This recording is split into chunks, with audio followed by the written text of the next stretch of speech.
ఆకారము నరాకారము. అయితే వేమన ఏం చెప్పిండు? నరకులమున తాబుట్టియు నరకులమున తాను పెరిగి నరుడై సదా నరకులమును చీచి అని గురుకులమున చేరువాడు గురుడగువేమా, హరకులమున చేరువాడు హరుడగువేమా అని చెప్పాడు. ఎప్పుడైతే ఈ నరం అంటే ఈ దేహంలో ఈ దేహం మీద మనకు విరక్తి కలిగి, ఈ విషయాదుల యందు విరక్తి కలిగి, మనకు ఆ పరబ్రహ్మం యందు ఆ సద్గురు యందు ఆసక్తి కలగడము, భక్తి చేత సేవించడము, ఇవన్నీ నువ్వు ప్రయత్నం చేసి ఆ కోర్సులో జాయిన్ అయిపోయి కంప్లీట్ చేసుకుంటే, ఆ కోర్సు కంప్లీట్ చేస్తే నీకు ఏ గురువు అయినా మన యొక్క లక్షణం బట్టి మన యొక్క ఈ మనకున్నటువంటి దురహంకారం కానీ, మనకున్నటువంటి దురభిమానం కానీ, ఇవన్నీ కూడా మనకు తొలగిపోతే నీకు ఏ గురువు అయినా సరే తప్పకుండా నేను కడచేర్చగలుగుతాడు. మనము మన ముఖము మనము బాగా చూసుకోవాలనుకుంటే అద్దము మంచిగా ఉండాలి, అద్దంలో చూసుకోవాలి. అద్దం అని ఏదైనా అద్దం పట్టుకొస్తే కాదు, దుమ్ముతో పట్టుకున్న అద్దం పని పెట్టేది. దానికి దుమ్ము బాగుంటే ముఖం బాగా అనిపించేది కదా, అంతే కదా. దుమ్ము తీసేయాలి. ఎట్లా దుమ్ము తీసేయాలి? మళ్ళీ ఇంకోటి ఏమన్నా సూర్యుని యొక్క ప్రతిబింబం నీళ్ళలో చూడాలనుకుంటే నిర్మలంగా ఉండాలి. ఒక బిన్నె నీళ్ళు ఉన్నది, అదే దాని మీద ఒక మూత ఉన్నది, ఆ మూతను తీసేయాలి. మనకు సద్గురు పరమాత్మ నీ లోపల ఉన్నాడు, కానీ పంచకోశముల చేత ఆవరణం చేత కప్పబడి ఉన్నది. పంచకోశములు నీ మీద మూత పట్టి పెట్టిరు కాబట్టి అది అర్థమవుతలేదు. ఆ మూతను తీసేయాలి. పంచకోశములు తెలుసు కదా, ఏది తీసుకున్న టాపిక్ అది దినం కూడా సరిపోదు. ఏ టాపిక్ తీసుకున్నా కానీ అక్కడ బ్రహ్మాండంగా వెళ్ళిపోతుంటది. ఇది చౌరాసలాకేది. అయితే పంచకోశములైనటువంటి ఆవరణ తీసేయాలి. తీసేస్తే అప్పుడు నీళ్ళ లోపల ఆ నీళ్ళు కనిపిస్తుంటాయి. బిందె లోపల ఒకటి పాత్రలో నీళ్ళు కనిపిస్తున్నాయి నిజమే. అయితే ఆ నీళ్ళు పంచకోశములు కాదు, ఆ నీళ్ళ లోపల బురదతోనే ఉన్నాయి నీళ్ళు. అవి బుర్ర అంటే ఏమంటే ఈర్ష్యాలు, ద్వేషాలు, అభిమానాలు, అహంకారాలు, మన కామ, క్రోధ, లోభ, మోహ, మద, మాశ్చర్యములు, ఇవన్నీ దుర్గుణాలతో అది నిండి ఉన్నది. అది బురద ఉన్నది, మట్టి ఉన్నది, ఇసుక ఉన్నది, పెండ ఉన్నది, అన్ని దుర్గుణాలు నీళ్ళ బురద ఉన్నది. ఆ బురద నీరు తప్పుడు ఉన్నప్పటికైనా కానీ ఆ మలినతంతో కూడుకుంటే కూడా నీకు సూర్యుని బింబం కనిపేది. ఆ పరమాత్మ దర్శనం కాదు. చూడు, ఒకటి ఆవరణ దోషం అది కదా, ఇది మన దోషం. ఇది ఏది రెండవది సారీ ఆవరణ తీసేసాడు. దానిలో ఉన్నటువంటి మట్టిని, ఇసుకను, బురద అంతా తీసి ఇసుక అంతా తీసి పరేసాడు. ఫిల్టర్ చేసి స్వచ్ఛమైన నీళ్ళు పెట్టిడు. అప్పుడు కనిపిస్తుంది కదా, కనిపిస్తుందా? ఇట్లా ఎప్పుడైనా కానీ ప్రశ్నార్థకం ఉంటాడు. ఇగో మనలో జరిగినా ఏం జరిగినా కాన్ఫిడెన్స్ అడుగు అంటున్నారు కదా. ఇది హరికథ కాదు, కథ కాదు. జన్మ మరణ విధమాన్ పుటకై రచిష్టి వరకు అవులారా మధించుడి. మీరు ఆలోచన చేయాలి, మీరు విమర్శ చేయాలి. మాకు కవ్వం వేసి మన పెరుగులో ఉన్నటువంటి వెన్న బయటికి రావాలంటే ఏం చేయాలి? ఇప్పుడు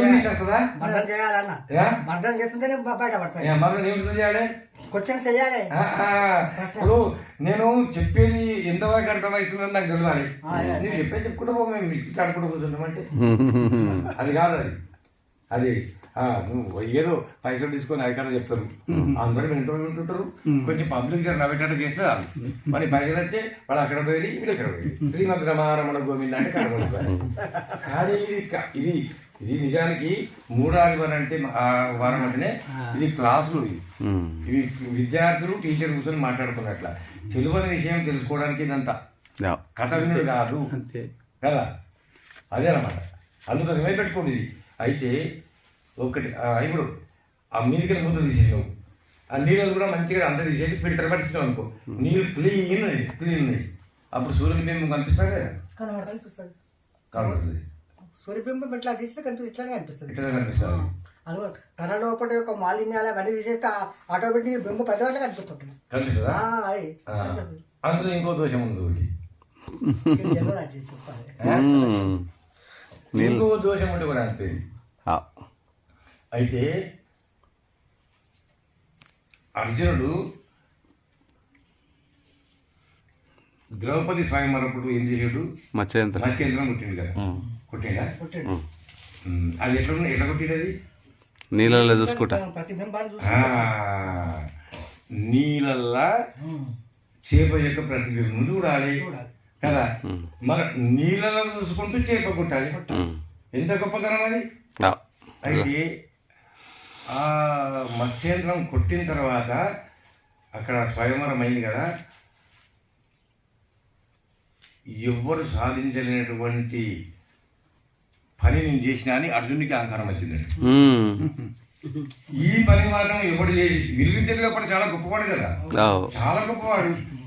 నేనంటే అంత అసలు పరాక్రమవంతుని. దాని యొక్క ప్రతిబింబం చూసి మీద కొట్టడం ఒక్కటే బాణం మళ్ళా ప్రయత్నం లేకుండా కొట్టినా అంటే నేను సాధించిన అని ఆయనకు అహంకారం వచ్చిందంట. ఆయన కించిత్ అహంకారం వచ్చింది. ఎవరికైనా వస్తుంది. రాముని కూడా వచ్చింది ఒక సంవత్సరంలో, రాముని కూడా వచ్చింది. అది మరోసారి చెప్తా. ఇప్పుడు చాలా బాగుంటుంది.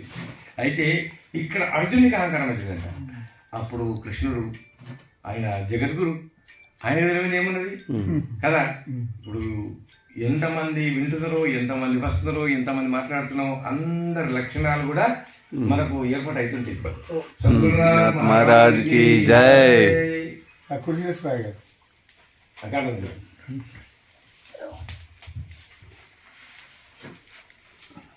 కాషాయ నేను ఫోన్ చేసిన జగన్నాథ్ కలిసిండు. కదా. అయితే అయితే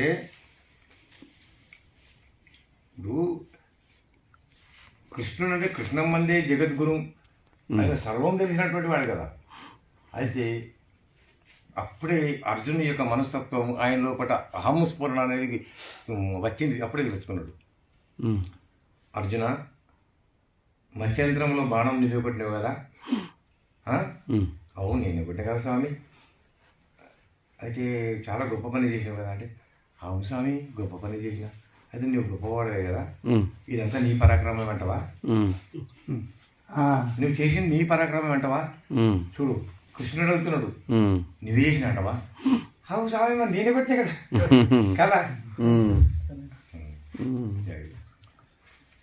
కదా. కూర్చో. అయితే మరి అవును, అయితే నేనే ఇక్కడ ఇప్పుడు నీకు కొట్టామంటే నేనే కొట్టామంటే నేను చూస్తావు కదా. నేను ఆయన అర్జునుడు చెప్తున్నాడు. సరే, ఒకటి గుర్తుపెట్టుకో, దైవానుగ్రహం లేనిది నువ్వు ఏం చేయలేవు అని చెప్పింది. ఈశ్వర కృప లేనిది నువ్వు చేయలేవు అంటున్నాడంట. అంత విద్య నేర్చుకున్నా కానీ ఆ ఈశ్వర యొక్క కృప, ఆ సద్గురు యొక్క కృప లేకపోతే నీ విద్య ఏం పని చేయదని చెప్పిండట. ఏం స్వామి ఎట్లా మాట్లాడుతున్నారు, ఇంత విద్య చేసి కొట్టినట్లయితుంది కాదు. ఒకటి ఆవరణము తొలగించినది, దీక్షే మలదోషం తీసేసుకున్నావు. అంటే ఇప్పుడు కొంచెం ఎందుకంటే ఇప్పుడు ఇలా జర బాగా ఇళ్ళకు ఆవరణ దోషం ఏమదో మల దోషం ఏమదో మనకు బాగా అర్థమైపోతున్నాయి. అయితే ఇక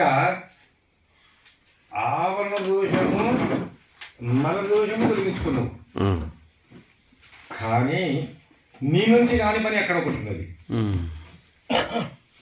ఆ సమయంలో వాయుదేవతకు ఆది దేవత ఎవరు? వాయుదేవునికి, వాయుతత్వానికి సాంఖ్యంలో రావాలి. వాయుతత్వానికి దేవుడు ఎవరు? పోసే చెప్పు. చెప్పాలి. ఎట్లా అడిగినప్పుడు చెప్పాలి కదా. చెప్పుకోవడం చాలా గొప్పది. అది లేకపోతే ఇట్లా చదువుతీవి, చదివినా కానీ జ్ఞాపకం లేదు, విన్నా కానీ జ్ఞాపకం లేదు అంటే అది ఎన్ని రోజులైనా లాభం లేదు అది కదా. మరి ఏం నేర్చుకున్నట్లు కదా, అట్లా కాదు పద్ధతి కాదు అది.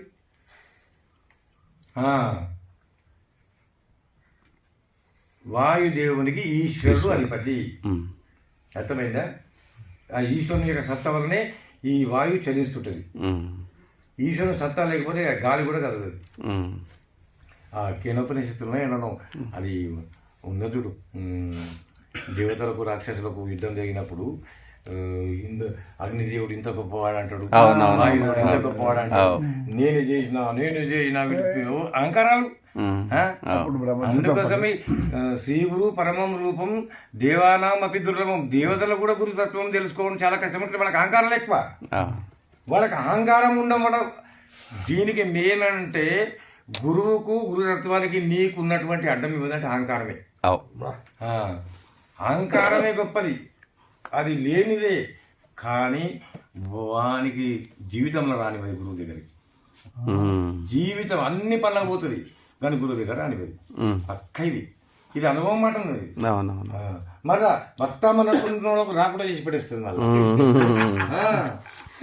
వస్తామనుకున్న కూడా రాకుండా చేసి పెట్టేస్తుంది. అంతా చాలా మామూలు సామర్థ్యం కాదు అది. అవునవును. మనం నిమిత్త మాత్రం రాకుండా అయినా వచ్చినా అదంతా తర్వాత విషయం. ఇంకా కిందికి వచ్చేట కానీ అబ్బా ఏంటంటే దానికి తెలుసు. గురువు దగ్గర పోతే నేను ఏమైపోతున్నాను దానికి దానికి తెలుసు. అహంకారం దానికి నన్ను తీసుకపోయి చంపేస్తా వాడుతుంది. మెంటల్ హాస్పిటల్ కు పట్టుకపోతాం కదా, నలుగురు బట్టి గుంజుకపోతే కూడా రారు. వాడికి రానికి ఇష్టం ఉండదు. వస్తారు నలుగురిని వస్తారు. హాస్పిటల్ కు అబ్బో వీడు ఇంజక్షన్ ఇస్తాడు, అడ్మిట్ చేస్తాడు, నేను రానంటే ఒక శక్తి అన్నమాట. శక్తి. అయితే ఈ గురువు దగ్గరికి గురువు ఉపదేశం తీసుకుందామంటే అది ఎందుకు నాకు తీసుకుపోయి చంపేసేద్దాం అనుకుంటున్నావా నువ్వు ఆగి నాకు ఇచ్చిపెట్టి ఉందామంటున్నావు. నాకు అడిపోమంటున్నావు, అడిపోయినాక నాకు ఏం చేస్తావు? ఆ గురువుకి అక్కడ అప్పచెప్పి నువ్వు అదే పరాకందాం అనుకుంటున్నావు నువ్వు. అది అందుకోసమే వద్దు వద్దు వద్దామనుకున్నా కానీ మా వాళ్ళు వద్ద అంటున్నారే. మా వాళ్ళు అహంకారమే. భార్య మీద అన్నాడు, కొడుకుల మీద అన్నాడు కాదు, తప్పు అహంకారమే కదా. అయితే అంత పని చేస్తుంది అక్కడ. ఇక్కడ ఈశ్వర యొక్క కృప అంటే ఇది ఈశ్వరుడు అంటే కూడా కొంచెం జూనియర్లకు ఈశ్వరుడు ఏదైనా ఈశ్వరు గురురాత్మేతి టక్కున చెప్పేసిండు ఎంబడే కదా. ఈశ్వరుడు ఎవరని నువ్వు వెతికేది అవసరం లేదు. నువ్వు ఎక్కడో నువ్వు ఎక్కడ ఉన్నా పోయేది అవసరం లేదు. నువ్వు ఏ తిరుపతి కాశీ ఎక్కడ పోయినా కానీ నీకు అసలు ఈశ్వరుడు దొరికేది దొరకడు. బొమ్మలు కనిపిస్తాయి కానీ బొమ్మలే కనిపిస్తాయి కానీ అసలు ఈశ్వరుడు ఆ పూజ ఎల్లకాలం గుళ్ళ కూర్చొని పూజ చేసేటోని కూడా ఆ ఈశ్వరుడు కనిపించలేదు. కొబ్బరికాయలు రావాలి, మనకి దక్షిణ రావాలి, అభిషేకాలు చేసి పైసలు రావాలి, గంతే మనకి బతికింది లెక్కవాడు. దేవుడు ఉన్నాడు కాబట్టి ఉన్నాడు ముక్కు రోజు అన్ని పూజకు రా, రోజు గుడికి తిరుగు, నీకు మంచి ఫలితం వస్తాడు. వీనికి ఫలితం ఎప్పుడు వచ్చేది అంటే అడుగుతాను పూజారికి. ఇంకెప్పుడైనా ఫలితం వచ్చేదేమో చూడు. ఈ పూజారులతోనే భక్తులతోనే రావాలి కానీ ఆ దేవుడితోనే ఏం రాదు. అంతే కదా, స్థూలంలో ఉంటుంది అంతా. అయితే అక్కడ ఈ చూడు అర్జున, ఇన్ని చేసినప్పుడు ఆవరణ దోషం తీసేసినావు, బల దోషం తీసేసినావు. విక్షేపం అంటే చలనం. ఒక్కవేళ నీవు ఆ మత్స్యంకు నువ్వు బాణం కొట్టేటప్పుడు ఆ నీళ్ళలో చూసేటప్పుడు గాలి విపరీతంగా విడిచింది అనుకో, విడిస్తే ఆ నీళ్లు చలనం ఇట్లా కదిలిపోతుంటాయి. ఆ కదిలినప్పుడు నీకు చేప నిశ్చలంగా కనిపిస్తుంది. నీళ్ళు కదులుతుంటాయి. ఆ చేప యొక్క ప్రతిబింబం ఇట్లా అంటుంది. అప్పుడు చేప గిట్ట కొడుతుంది. అంటే ఆ సందర్భంలో నీకు ఆ ఈశ్వరు తోడ్పాటు కలిగి గాలి ఆ గాలి దేవుణ్ణి తన అదుపులో పెట్టుకున్నాడు. ఆ నీళ్లు కదలకుంటుంది. కదలకుండా ఉన్నప్పుడు నువ్వు ఆ నీళ్లు కదలకుండా ఉన్నప్పుడే నువ్వు స్పష్టంగా నీకు ఆ మత్స్యం ఆ చేప కనిపించింది. మంచిగా స్పష్టంగా కనిపించింది. దాన్ని కొట్టగలిగినావు. ఇది మర్చిపోయినావు. నువ్వు ఆ ఈశ్వర కృపను మర్చిపోయినావు. నీకు అహంకారం స్టార్ట్ అయిపోయిందని చెప్పి ఎప్పుడైతే సద్గురువు యొక్క కృపకు దూరం అయిపోయిందో మనకి అహంకారం పెరుగుతుంటుంది. అయితే ఎప్పుడైతే అహంకారం పెరుగుతుందో మళ్ళీ జన్మమరణం స్టార్ట్ అయిపోయాయి. మళ్ళీ యథాతథ కైలాసంలో పాము పెద్ద పాము మింగినట్లయితే మీ దగ్గర పోయి గవర్న కింద పడు. అయితే ఈ విధంగా ప్రతి పనిలో కూడా ఈశ్వర కృప సద్గురు కృప అనేటువంటిది చాలా గొప్పది. అది అయితే మనము సరిగా మనం అర్థం చేసుకోక తల్లిదండ్రులుగా నేను నేను నేను నేను నేను నేను నేను నేను నేను అది అది బాగా అలవాటు అయిపోయింది నేను అనేది కదా. అది బాగా అలవాటు అయిపోయింది నేను అనేది. ఎప్పుడైనా నేనే ఇదంతా అంతే ఇదంతా నేనే నేనే నేనే నేనే నేనే చేస్తాను కదా. నేను కానీ నీకు ఏది లేకున్నా కదా, కొన్ని నీవు చేసుకునేటువంటి నీకు నీళ్ళు నీది కావచ్చు, నోరు నీది కావచ్చు, కడుపు నీది కావచ్చు, ధూప అనేది దహం అనేటువంటి నీది కాదు. ఇక చిన్న విషయం లేదు కదా. అప్పటి పూర్తి మీ దయ అంటాం. నమ్మకం వస్తే దయ చొప్పున అయింది అంటే ఇక ఒకటి నీళ్ళు తెచ్చుకున్నావు, నోరు నీదే, కడుపు నీదే కావచ్చు, కానీ ధూపనే కాకపోతే నీళ్ళు ఎట్లా తాగుతావు? ఆ ధూపం ఎవరు ఇస్తున్నారు? అన్నం ఉన్నది, మంచి వంటలు ఉన్నాయి, తిందామని నాలుకకు ఉండొచ్చు, కంటికి ఉండొచ్చు భ్రాంతి, కానీ కడుపులో ఆకలి లేకపోతే మరి ఆకలి ఎవడు సృష్టిస్తున్నాడు? అది సృష్టించేదే గురుతత్వం. అంటే ఎవడు చేయలేనటువంటి పనిని గురువు చేస్తున్నాడు కాబట్టి గురువు అంటే అంత అంటే గురుతత్వం అంటే ఇన్ని రకాల మనకు కాపాడుతున్నాడు. ఆ గురుతత్వం అంటే అంత గొప్పది మన లోపల. గురువు అంటే సపరేట్ ఒక వ్యక్తిగాను, ఒక శక్తిగాను, ఇంకొక ఏదో వస్తువు స్వరూపంగా భావించడము అది కరెక్ట్ కాదు. అది మనకు అందుకు అఖండ మండలాకారం వ్యాప్తం ఏన చరాచరం అనే మాట ఏమున్నది? అది ఫలానా జాగాలనే ఉన్నాడు, ఫలానా జాగాలనే ఉన్నది, ఫలానా వస్తువు లోపటే ఉన్నది అని అనుకున్నది గురువు. అంటే అది ఒక వస్తువుకు, ఒక కాలంకు, ఒక దేశానికి పరిమితం అయితే అది గురుతత్వం కాదు. అది అర్థమవుతుందా? అంటే ఇక మొట్టమొదటి బోధ కాదు, పరిపూర్ణ బోధ కాదు. మొట్టమొదటి తెలుసుకోవాల్సింది మనము ఫస్ట్ నీవు ఎవరికి ఆశ్రయిస్తున్నావో ఆ తత్వంలో నువ్వు గ్రహించుకో. ఇప్పుడు ఉపదేశం తీసుకోవడానికి గురువు దగ్గర పోతా అంటావు, కానీ ఫలానా మనిషి దగ్గర పోతున్నాను అనవు కదా కదా అంతే కదా. ఉపదేశం ఎవరు ఇస్తారంటే గురువు ఇస్తారంటారా, లేకపోతే ఫలానా ఆయన ఇస్తారంటారా? గురువే ఇస్తారంటే ఆ గురువు కదా. ఆ గురువు ఎవరు? ఆ గురుతత్వం మొట్టమొదటి స్టార్ట్. స్వామి నాకు ఆ గురుతత్వము నాకు పొందింపజేయండి. దేహి బ్రహ్మం అయోభవేత్. బ్రహ్మం అంటే గురువు. ఆ తత్వం తెలియజేయండి. పార్వతీదేవి చాలా పొండిషన్గా అడిగింది అలా. అది మనం బాగా ఎంత అర్థం చేసుకున్నాం అనుకుంటే కదా. గురుర్ధ్యానే నేతి నిత్యం దేహి బ్రహ్మ మయో భవేత్ స్థితచ్చయత్ర కుత్రాపి ముక్తోసౌ నాత్ర సంశయ అనమాట. ఇది ఈ స్టెప్ మొట్టమొదటి సరిగా అర్థమైన తర్వాత ఇది కంప్లీట్గా మొత్తం అర్థమైన తర్వాత నెక్స్ట్ స్టెప్ తర్వాత దాన్ని కూడా చెప్పిండు కదా కదా. ఏమన్నాడు?